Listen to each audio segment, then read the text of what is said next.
to Global Online Academy's Flex course, The Truth About Fake News, and the second week session with our guest, Peter Bale.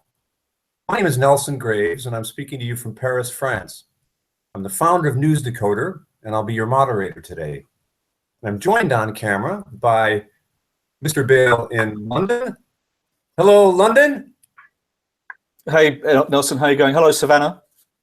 That's right. We also have on camera in Savannah, Georgia, students at Savannah Country Day School, along with faculty member Mandy Miller. Hello, Savannah. Good morning. Good morning. Good morning.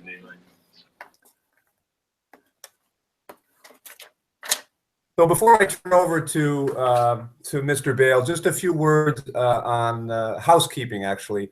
We like these sessions to be as interactive as possible.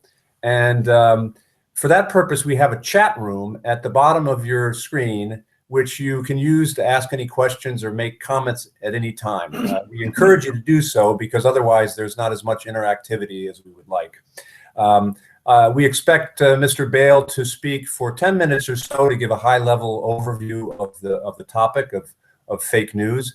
And then we'd like to devote the rest of the session to questions and answers. So I know that students at Savannah Country Day School have questions. We've seen a great many excellent questions that have been submitted by students already. And of course, as I said, those who are listening in can use the chat room to submit their questions. So with that, I'd like to introduce our speaker, Peter Bale. He is well qualified to address these questions, not because he's an expert in creating fake news, but because he's been part of an evolving media landscape that has given rise to fake news. Mr. Bale is a media industry leader who served as chief executive of the world's leading investigative news nonprofit, the Pulitzer Prize-winning Center for Public Integrity. Bale has held senior positions at CNN International, at an award-winning website, part owned by the Financial Times, at the Times newspaper, and at Microsoft. A Reuters correspondent and editor for 15 years, Bale worked with the International News Agency in Asia, Eastern Europe, and the Middle East, and he held senior roles in London. He's currently president of the Global Editors Network, which is the leading international association of senior editors across all media. I dare say he is very qualified to speak to us during the session. And with that, I'll turn over to you, Peter. Thanks very much, Nelson, and thanks very much to you guys for giving us this time in Georgia. It's really good of you to do it, and I'm really thrilled that you're thinking about these issues with Mandy Miller. These are incredibly important issues. What I'd like to do is, and I'm going to answer some of the questions that have come in to me from you as I go through, is a little bit of a précis about this, and then we can deal with some specific questions that come up, because I've been thinking about this a lot.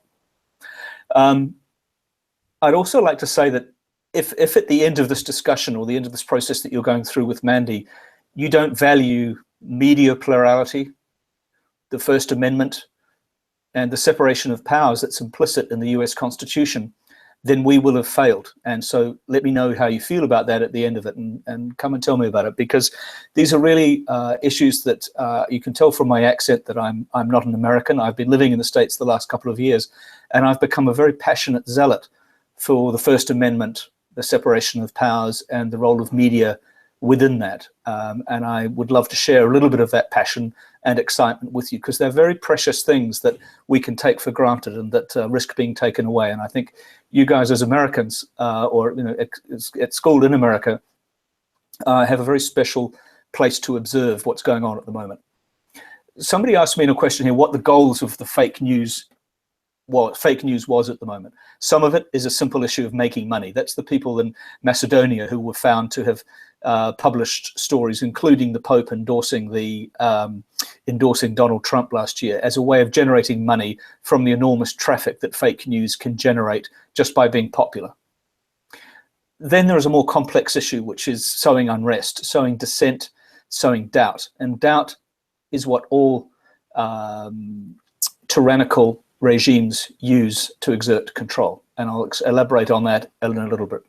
There's also sowing chaos, which is another classic element of people with a tyrannical agenda or an agenda to displace or disintermediate or dismiss the opportunity to be questioned. A couple of good examples in history of fake news. One of them is a long way back, the Reichstag fire, which was instrumental in Hitler coming to power in Germany. He was able to blame it on the communists. It was a setup. It was fake news. The famous Protocols of the Elders of Zion is one of the most famous pieces of fake news, which was perpetuated, in fact, oddly by Henry Ford, which was is still referred to by people who want us to believe in a Jewish conspiracy.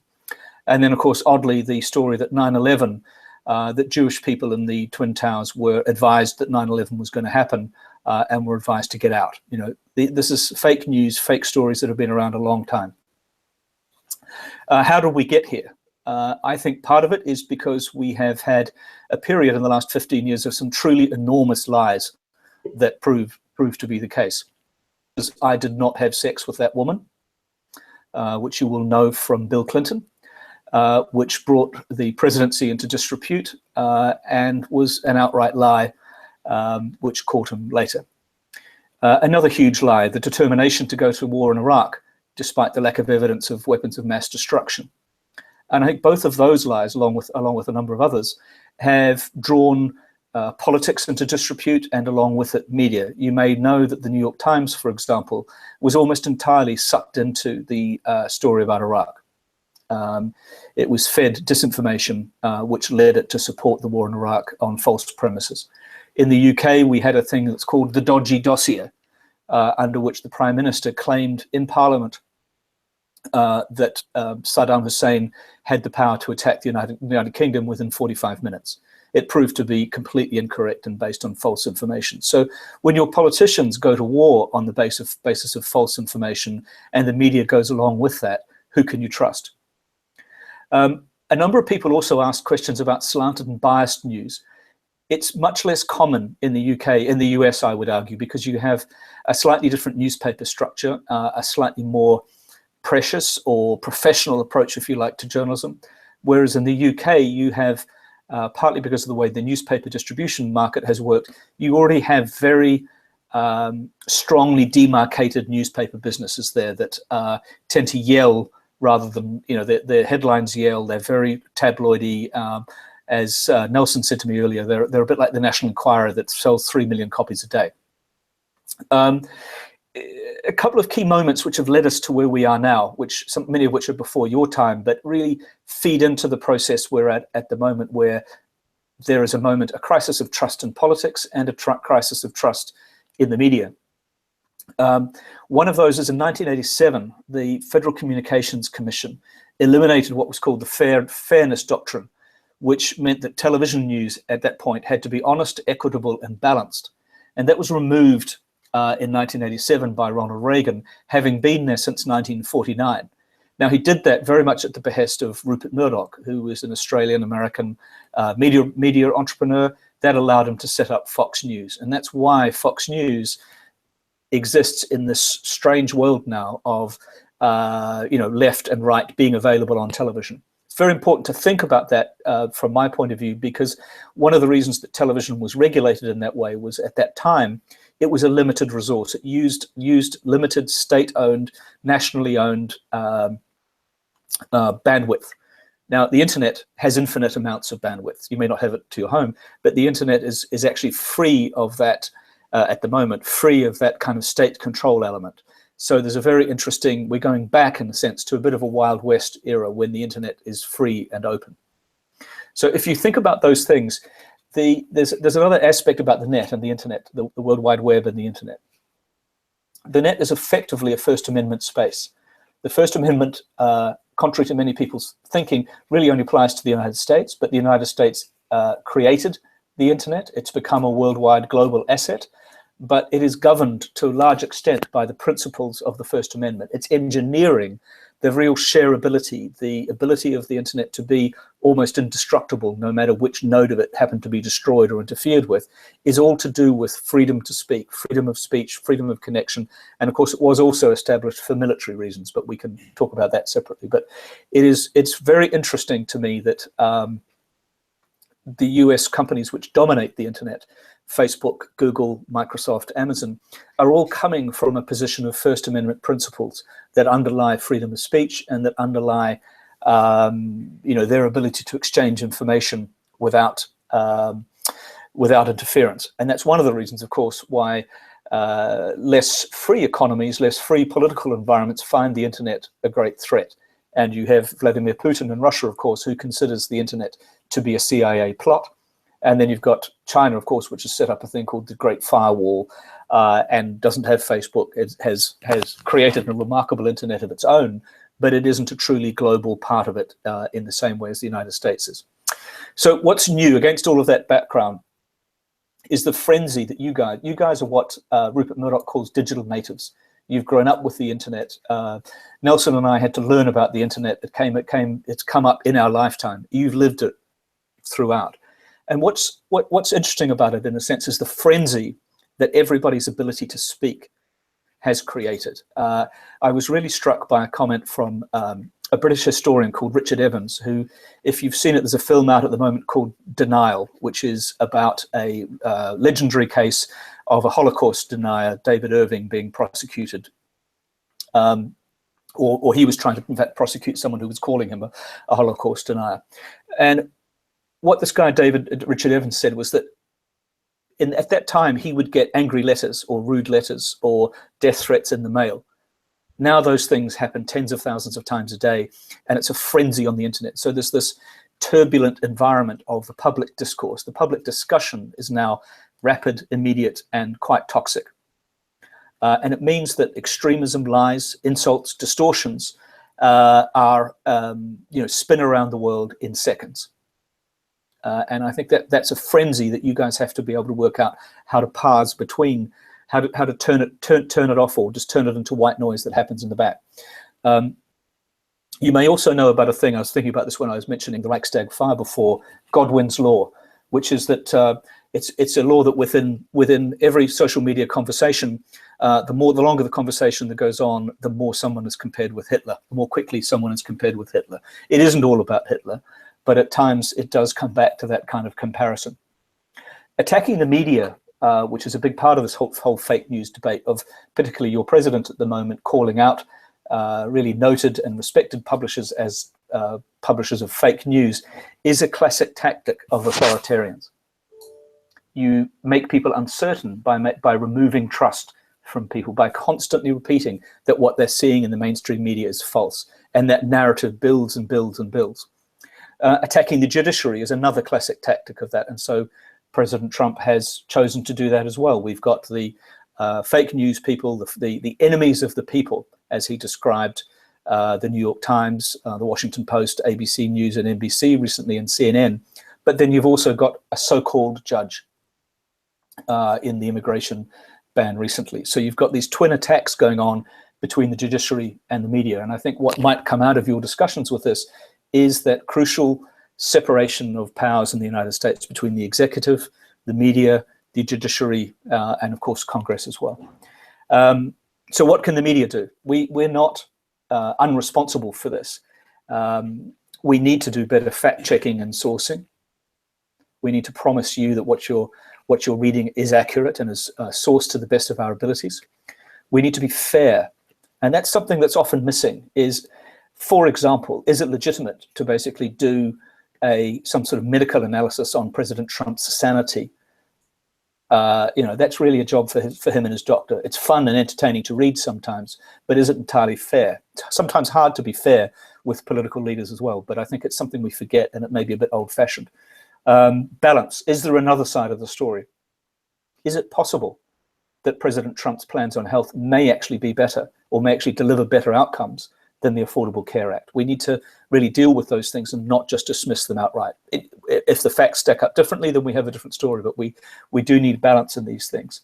On this issue of trust, if you look at the Washington Post at the moment, they are doing an extraordinary job at the bottom of every story in explaining the experience that their reporters have. They will say, Nelson Graves has covered the subject for more than 20 years and has written 3 Pulitzer-winning books on this subject.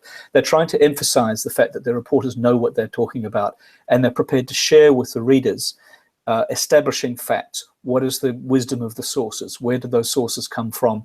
And what is the wisdom or experience of the journalist reporting that story? And I think that those kinds of things are subtle ways that we're trying to work in the media to give you guys and other readers a greater sense that there are some facts behind what we're saying. There's a return to what's been called slow journalism. You guys might know about slow food, which is very popular in Italy, and it's the idea that you just give something to take time. The BBC is trying to do slow journalism sometimes, just stepping away from the stuff that means we all are always on all the time and just thinking, what do we really mean to say here? I think also that we have failed in the media to be clear between what is entertainment, what's clickbait, what's opinion, and what's reporting. Visual language, the design, you guys, I assume, and you can ask me, we can talk about this, presumably consuming a very high percentage of what you're reading on a mobile phone. Is it easy in the tiny space of a mobile phone to distinguish between commentary, opinion, entertainment, or is it all just one munged together thing, which perhaps makes you think less of the stuff that is actually built on solid ground? There's also an aspect of cynicism. American journalism is built on a concept of afflicting the comfortable and comforting the afflicted. British journalism is much more built on cynicism. Why is that bastard lying to me? Or I know that bastard is lying to me. It's always built on the lie.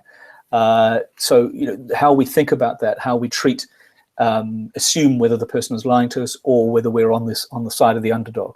The underdog thing is a really interesting question because it does mean that I think you could argue that many journalists are in fact liberals with a small l.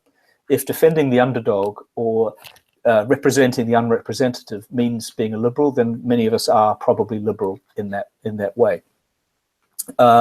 Some of you also asked me about whether the media was biased as a whole.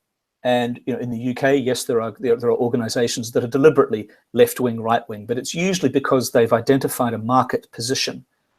They're serving a particular audience, which happens to be on the right or on the left, and that's true, of course, in the United States, where Rupert Murdoch, you know, may have some conservative views, but the reason he set up Fox News was a market opportunity that he saw to address what he perceived to be liberal bias and to address a more right-wing audience in the United States. It was as much a commercial decision as a political decision. So if bias comes with that, then just think about what's driving it. It isn't necessarily nefarious, and it isn't necessarily a kind of hidden hand of conspiracy. It may just be a good commercial opportunity. I think it's also fair to say that most corporate media companies who have to rely on advertisers to support the product are conservative with a small c. They tend towards being supportive of free markets and supportive of the status quo in business and the economy. They tend towards support of the state of Israel and acceptance of that. They also tend towards a sort of paternalistic capitalism in which great companies or great families offer a benevolent media. And that's not necessarily a bad thing, but it does heavily influence what you're presented each day. You know, you've got great individuals or families like the Pulitzer family, which created the Pulitzer Prize and created the New York Post. The Sulzberger family, which owns the New York Times or protects the New York Times as editorial independence. And now, remarkably, you've got somebody like Jeff Bezos, the chief executive or founder of Amazon, who now owns personally the Washington Post. So, you know, the interests of those proprietors is very interesting in the implications of what you then receive as media consumers. And I think it's always worth remembering that media and political power are incredibly intimately connected, that politicians have always worked with the media, worked with publishers, and worked through publishers to get their messages across. What's extraordinary about Donald Trump, to me, is his remarkable capture of social media to go direct to the consumer. You know, if you look, he's got something like 26 million followers on Facebook now and a similar number on Twitter. He's practically resurrected Twitter as a platform. And that allows him to bypass the agendas of everybody else and then also set the agenda for the following day. And it's an incredibly interesting phenomenon which no other politician has achieved before. From my point of view as a journalist and thinking about you younger people, it's incredibly important that we regain the truth, that we reclaim the truth, that there are no alternative facts, that there are only facts. There are alternative slants on facts, but facts are facts.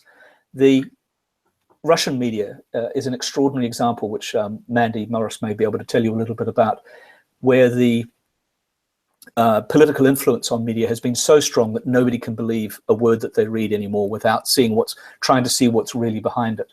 A friend of mine's recently written a book about that, which the title of which is "The Less You Know, the Better You'll Sleep," which is you get lulled into this area of ignorance. And I think ignorance is essentially what we're all trying to fight as journalists. There's a few good things in this. I can tell you there's been a fantastic revival of interest in journalism with the election of Donald Trump. There is huge amounts of money going into some of the non-profit investigative journalism areas as a result of Mr. Trump's election. And media companies are being more reflective about what they need to do to regain trust, both of politicians and of themselves. I can tell you a little bit about my own stories in this. And I've mentioned this to Nelson before. I too am a victim of fake news from time to time. I was absolutely convinced that I had seen and read a video of Mike Pence describing that he himself had gone through counseling for his homosexual tendencies to save his marriage. And of course, it was a fake story that I had seen somewhere on the internet. And because he's been talked about in that area of believing in gender counseling, I had believed the story. So, even the most experienced of us can make these errors and be vulnerable to picking up wrong information. I'd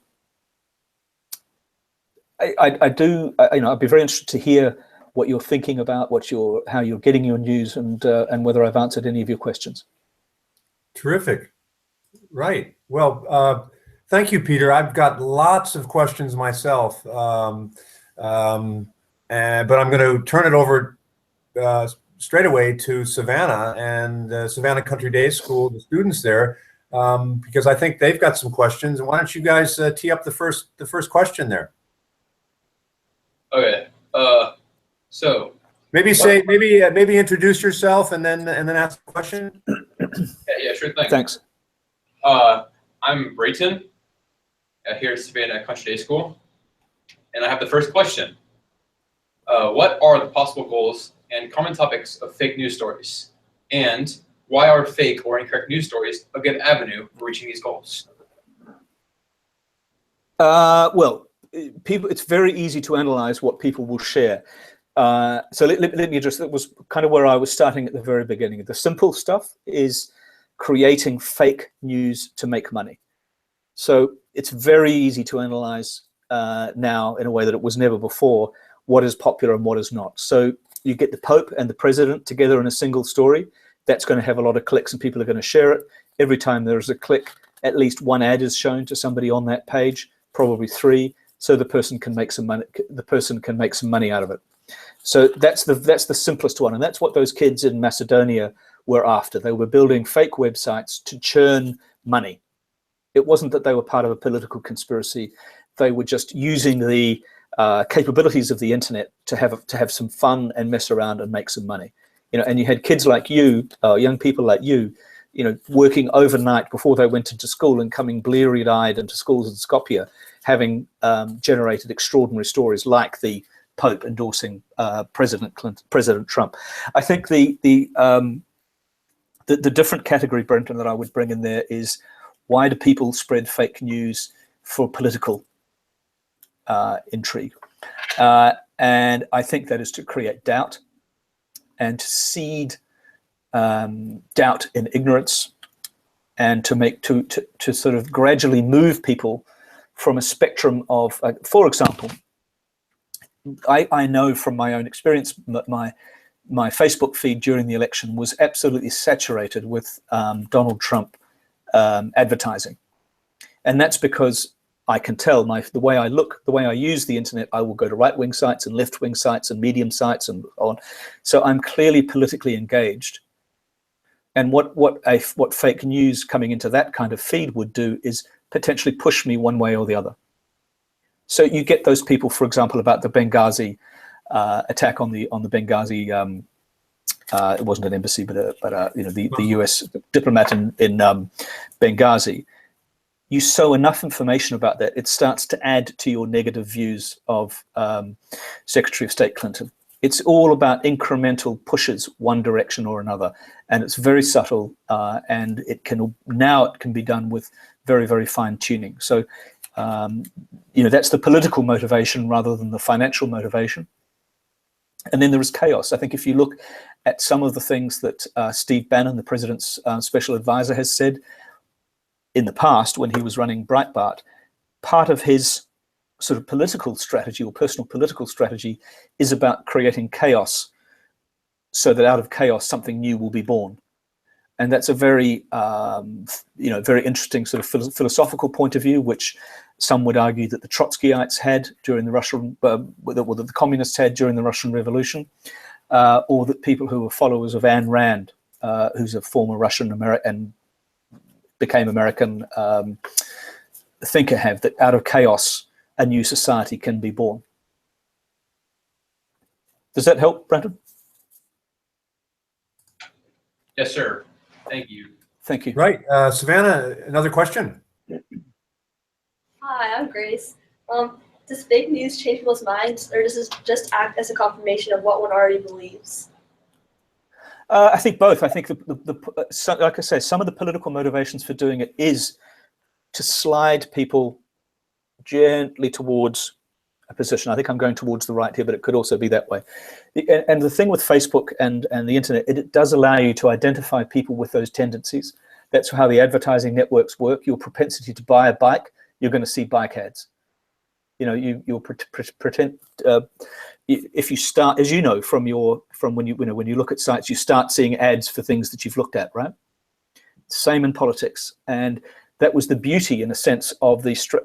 This is slightly different from fake news, but President Trump's campaign did an incredibly good job on Facebook and social media in Wisconsin and Michigan and Pennsylvania, and they operated below the level of TV advertising, which was much more obvious, and did it very, very cleverly and very subtly. So I think there is, yes, as you say, a thing about being, if I'm already predisposed to think that Hillary Clinton is a criminal, then stories which reinforce that perspective will make me feel better. If I'm already predisposed to believe that immigrants are taking my job or have taken my job, then something that tells me that immigrants are bad will reinforce that position and make it more likely. So it's about a spectrum. For the politically motivated fake news is about moving people along a spectrum. I do think or creating chaos. Yeah, I think one of the interesting things that's actually emerged from some of the studies that have been done is that whether or not a piece of news is fake, that oftentimes a person's confirmation bias will kick in, and the person will believe what they want to believe. Even confronted with what would generally be agreed to be facts, they won't necessarily agree with them because they have a bias that thinks otherwise. And I think there's been some interesting studies on this. Back to, we don't have any questions yet from chat. I'd urge people who are watching and have chat at hand to use it. In the meantime, let's go to Savannah for their third question. Hi, I'm Megan, and what are the possible impacts on society of individuals believing incorrect or fake news? Well, I think the classic one, of course, is the guy turning up with his gun at the pizza parlor in Bethesda, which was supposedly the center of a pedophilia ring run by John Podesta and Hillary Clinton. People take arms don't even get me started on Americans bearing arms, of course. I do understand the Second Amendment, and let's not go there at the moment. But people turn up in places like there and they say, "I'm going to do some investigating." I think people take the law into their own hands in the worst situations. Assassinations happen because of this kind of thing. People get the wrong end of the stick and they get twisted. I think that in the fine tradition of journalists interviewing taxi drivers, I was talking to an Uber driver in Phoenix a few months ago, and I said, tell me this thing. He revealed himself to be a Trump supporter, and I said, tell me this thing about Hillary. I don't get what it is that she's what the criminal act. I can imagine disliking her. I can imagine she's been around a long time, but what's the criminal thing? And he said, there's a lot of stuff we just don't know. She should be in jail. There's a lot of stuff we just don't know. He had no idea. It wasn't Benghazi. It was all this, but it was just this, as you say, a belief. So, I think there are very, very dangerous consequences repeatedly from people having bad information, or, you can't stop unstable people reacting to bad things. And so my example of the guy turning up at the pizza place is a little bit extreme, except that it wasn't that extreme for the people who worked in the pizza shop. It was pretty terrifying. And if you think that was a story that had been circulated, by some pretty senior people close to the candidate at that time, Michael, including Flynn's son, there were some pretty weird people circulating that fake news at that point. Before we turn back to Savannah, the students who are taking this course submitted a vast number of excellent questions. And the News Decoder, its mission is international in scope, and we want to be international in footprint. So one of the questions stood out to me, and that was, are there countries that have a substantial amount of fake news in comparison to other countries? If so, do they relate to socioeconomic status? Peter, as somebody who's lived and worked around the globe, what are your thoughts on that? I think that there are countries where nobody believes or can believe what they read. They are usually countries, in my experience, that have emerged from communist or authoritarian regimes. Romania, where I used to live in the mid-90s, is a very good example of that, where people simply didn't believe most of what they read because they'd been through decades of not being able to believe a word. Or when the television was on for an hour and 60 minutes or 59 minutes of that hour was whatever the leader was doing that day, shaking hands with the military high brass or receiving people in his palace. Those kinds of places like that, where you've had decades of control of the media by politicians, have led to really extraordinary behavior where journalists are totally cowed or as corrupt as the politicians. Kenya is a very good example where there's been tremendous corruption of journalists as well, and also the killing of independent journalists. So I would say that that's true, particularly in authoritarian places where they haven't had a pluralistic media. You've seen a big return in Hungary, for example, where you had a fantastic bursting of independent media after 1989, after the Berlin Wall came down. You've now seen a nationalistic government pull back control of the media. Why do they want control of the media? Because they understand its importance as a vehicle to influence people's opinions and to keep people quiet. And this is another reason why I'm really shocked by this enemy of the people type remark that the president made. It came back to me the other day that it was used by Hun Sen, who was the strongman leader of Cambodia in Southeast Asia, who said, hang on a minute, the president has banned CNN from his events and the New York Times from his events and called them the enemy of the people. Why should we be, please don't tell us how to run our media if you're going to run it like that. So these things, the US has to be, in my opinion, a paragon of media plurality, democracy, and an open economy and an open media world. Otherwise, all of this work of the last 70 years is going to be lost. Sorry, I just edged a bit of opinion in there. That's all right. What goes around comes around. We have our first question from chat. How have advancements on the internet, that is trolls and bots, affected the expansion of fake news on the internet in recent years versus 100 years ago? The questioner doesn't mean how has the internet changed in the last 100 years, but how has advancements on the internet affected the distribution of fake news compared to what was happening 100 years ago when fake news did exist? Yeah, well, I am nearly 100 years old, and of course there were fantastic things in England in those days called pamphlets. I mean, there were pamphleteers who spread outrageous lies, but their ability was how many pamphlets they could hand out by hand, how many things they could print and distribute in a single town, or how many lies they could disseminate, amongst a small community. there's a wonderful old expression about a lie going around the world in the time that it takes the truth to get its trousers on or its boots on. That's variously described as being from Winston Churchill, Mark Twain, or Jonathan Swift, who wrote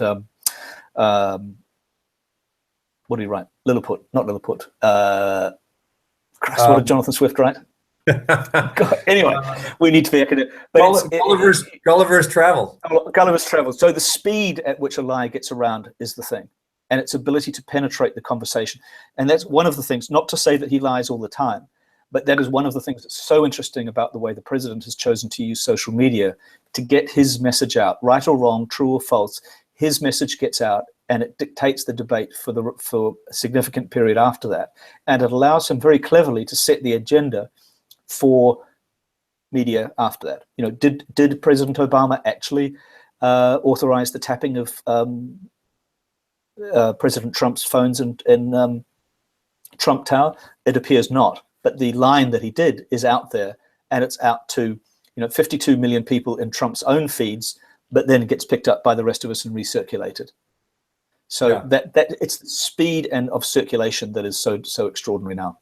Yeah, I mean, I think there are examples of America's founding fathers using, some of them anyways, perpetrating fake news, as you said, in printed format, in pamphlets. And what's changed dramatically with the digital revolution is the speed with which this news, fake news or otherwise, can be circulated, and then the extent to which it can be shared and multiplied. So you just have it's as if it's fake news on steroids, if you will. And it sows down. It's just this ability, but where do I stand? And places where people don't know where they stand become nervous, and people become nervous, and people won't make decisions, and people get cautious, and their voices get lost.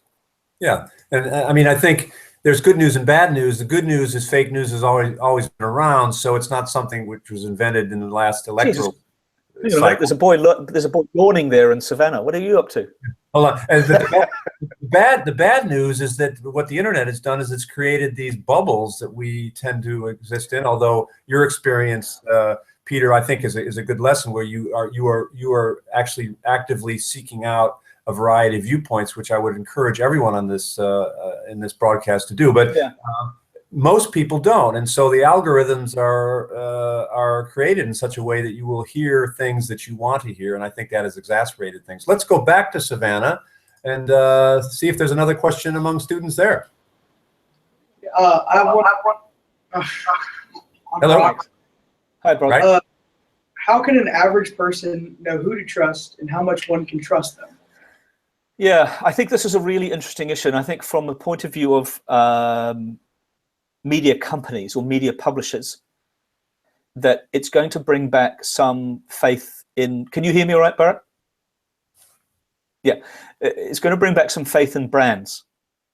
Now, the New York Times has been around a long time.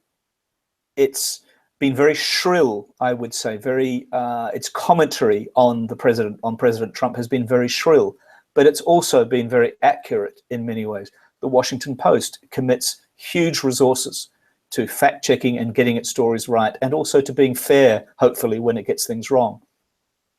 Reuters, the news agency that Nelson and I used to work for, spends a huge amount of time, puts people at risk in places like Mosul at the moment, to get the facts out of places like that. The Associated Press, which is, as you know, a cooperative organization in the United States, which does the same thing.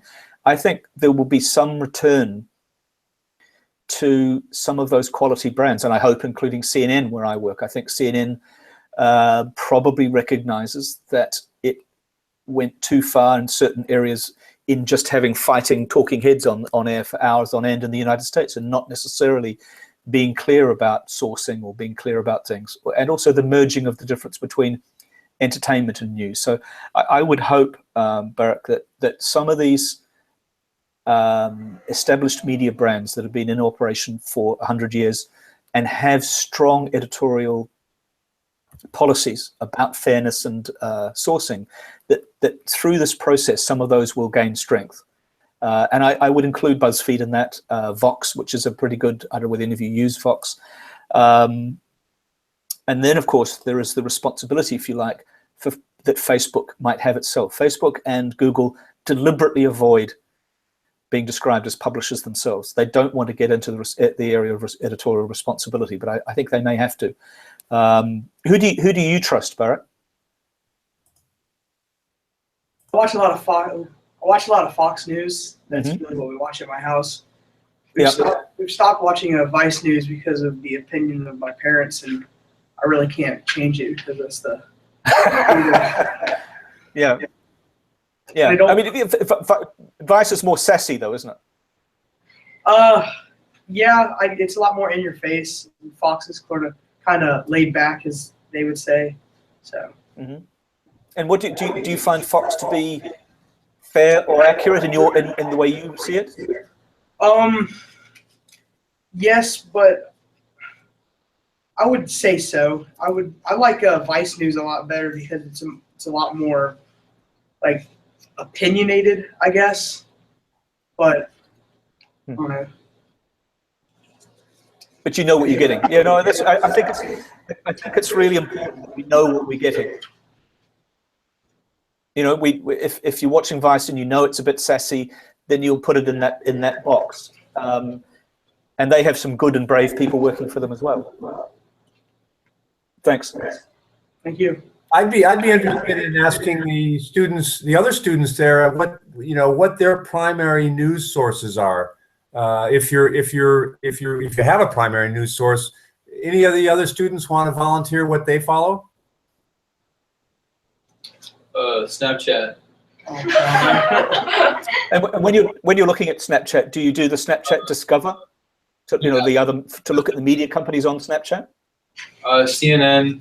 I tend to avoid the BuzzFeed because I'm not a big fan of that. I always watch the Bale. I think Vice. Yeah, but Vice, Snapchat. okay. So it's Vice, BuzzFeed, and CNN, but inside Snapchat. I watch the Which one? Sorry, we're having trouble hearing you. What was that? Cosmopolitan sometimes has like little news like articles and stuff. Yeah, All inside Snapchat, or do you mean from the Cosmopolitan website? Inside Snapchat. Interesting. Yeah, no, I left CNN just as we were doing the Snapchat Discovery thing, and I think that's actually one of the best versions of CNN is what you see in Snapchat. It's a very well done project, it seems to me. Thank you. We have another question, Peter, which has come in via the students, and it is: what is the best way we as a society can pressure the media into putting a greater effort into reporting both truthful and unbiased news? There's a suggestion of, well, it's only a suggestion, but of regulation. Is that something that should be considered? That it needs to be regulated to make sure that it's truthful? Yeah, so in my opinion, and I assume that's somebody from the States rather than, I think that the First Amendment is the greatest guarantee of the independence of a fair press. And I would rather that we put up with extreme bias on either side and huge mistakes than have any regulation whatsoever of media. Having said that, I also live in Europe, which has a very different approach to this, where because of its history, we have issues with hate speech. And places like France and Germany have regulated, very tight regulations on what amounts to hate speech. So in the United States, hate speech is something that you accept because you accept everybody's right to say something under the First Amendment. In Europe, that's a very, very different position. And you see this again, not to bring up Godwin's law about Nazis, but the whole issue of eBay being able to market or not being able to market Nazi memorabilia in France really fits in with this. So my personal view is I'm deeply against any form of media regulation. That puts me at great differences to my wife, who is a great supporter in the UK of media regulation, partly because of you may be aware that there was a scandal a couple of years ago of journalists intercepting the voicemail messages of celebrities and the royal family and many others. and that led to calls for regulation. But I would rather put up with bad journalism and bad facts. I think the best way to encourage journalists to be more factual is to critique them, which happens phenomenally on the internet. This criticism of journalists on the internet should be a good thing. It will make us all more accurate. It will make us more responsive to our audience. Many journalists and organizations have been incredibly arrogant. And this will help us be less arrogant, more truthful, and hopefully more fair. Right. Well, we have a question actually. Said Pollyanna. We have a question from our course facilitator, Tina Bessius, in Durham, North Carolina. The question is this: what is the relationship between trolls and fake news? Do serious journalists, especially women, get punished for publishing certain kinds of stories? Yeah, they do. Yeah, this again is sort of a freedom of speech thing. The racism and the misogyny that I see and hear from colleagues and friends is just outrageous. And it is one of those things that I think, at the utopian view of the internet was that it would all bring us together and we'd be singing Kumbaya with people, people in Georgia, the United States would be hanging out on the web with people from Tbilisi and Georgia and the country. And you're not. And what it's unfortunately given is a discrete voice for the worst trolling, for racists, sexists, bigots to have a tremendous range. And I just don't know. In the UK, people who have been trolling women and making sexual threats to them have been arrested and prosecuted by the police. I don't really agree with that, except that those women were profoundly affected by it, couldn't ignore it. It was too overwhelming. It was threats to kill and rape. So I think there is a direct relationship between the kind of people who feed the fake news phenomenon, if you like, and this kind of dark space of trolling, where it's unfortunately we can all now see the dark underbelly of people who otherwise would be writing poison pen letters. Right. Well, we're coming up to the end of the session. We have time for one more question. Savannah, do you have a question? Hi, my name is John. Are there examples of times when fake news, propaganda, or disinformation brought down or undermined governments?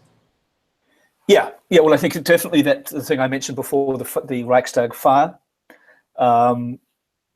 In Weimar, Germany in 1932, or was it 38? I can't remember I wasn't around then, obviously, but you know what I mean.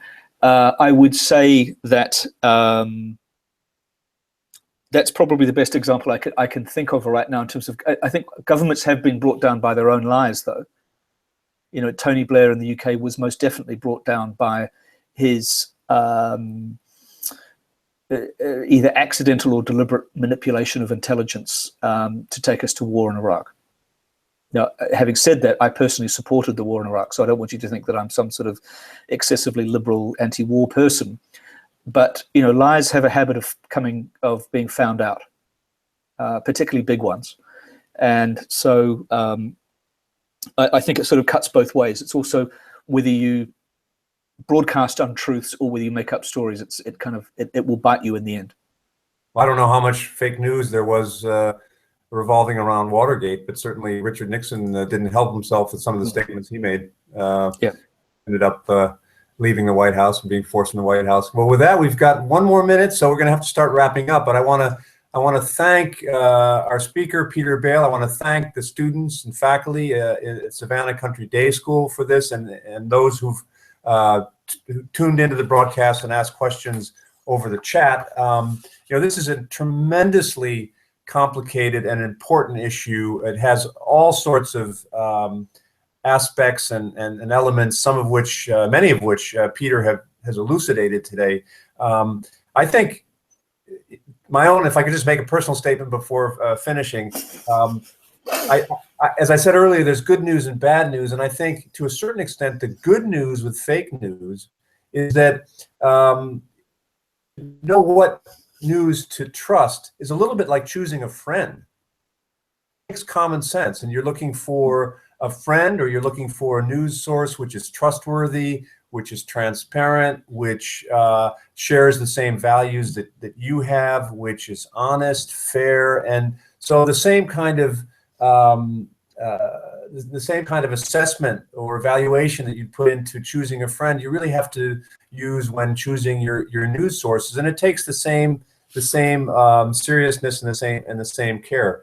So with that, I'll pipe down, and again, thank you, Peter, for your availability. You'll be interacting with students over the next couple days, those who ask questions, and I look forward to reading the questions and reading your answers. Georgia, wish you guys the best rest of the week before your spring holiday, and thank everyone for being on board, and wish everyone a good rest of the day. And thanks again. Thanks Cheers. very much, people in Savannah, and thank you, Nelson. Bye. Thank